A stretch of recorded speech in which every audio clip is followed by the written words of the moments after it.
ایک درزی، ایک بڑائی، ایک سنار اور ایک فقیر چاروں اکٹھے کہیں جا رہے تھے۔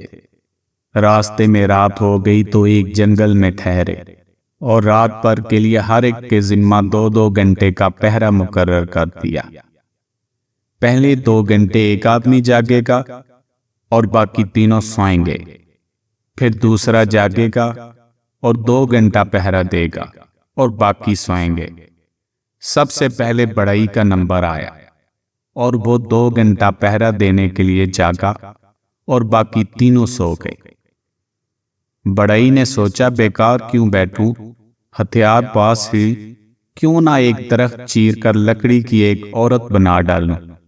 چنانچہ 2 گھنٹے میں اس نے ایک عورت کا مجسمہ تیار کر دیا۔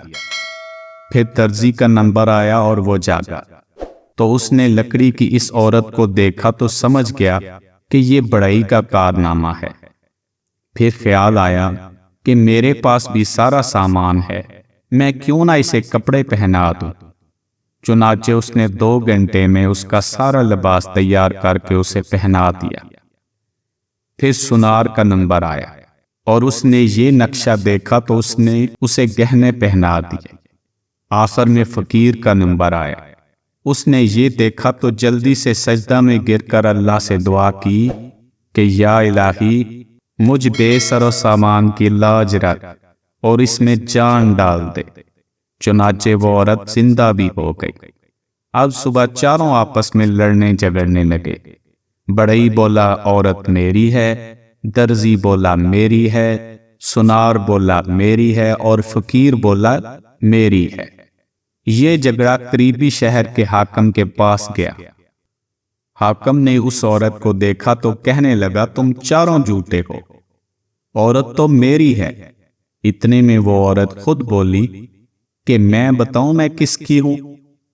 حاکم نے کہا ہاں بتاؤ تم کس کی ہو؟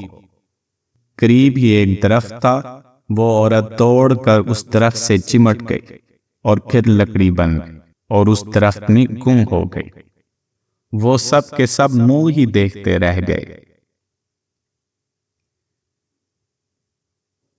اس واقعہ سے ہمیں یہ پتہ چلتا ہے کہ بچہ پیدا ہوتا ہے تو ماں باپ کہتے ہیں ہمارا بچہ ہے، چچا کہتا ہے میرا بھتیجا ہے، ماموں کہتا ہے میرا بانجا ہے، بھائی کہتا ہے میرا بھائی ہے، اور تھوڑے عرصے بعد جب وہی بچہ قبر میں جاتا ہے اور مٹی کا پتلا بن کر مٹی بن جاتا ہے تو سارے رشتہ دار منہ ہی دیکھتے رہ جاتے ہیں۔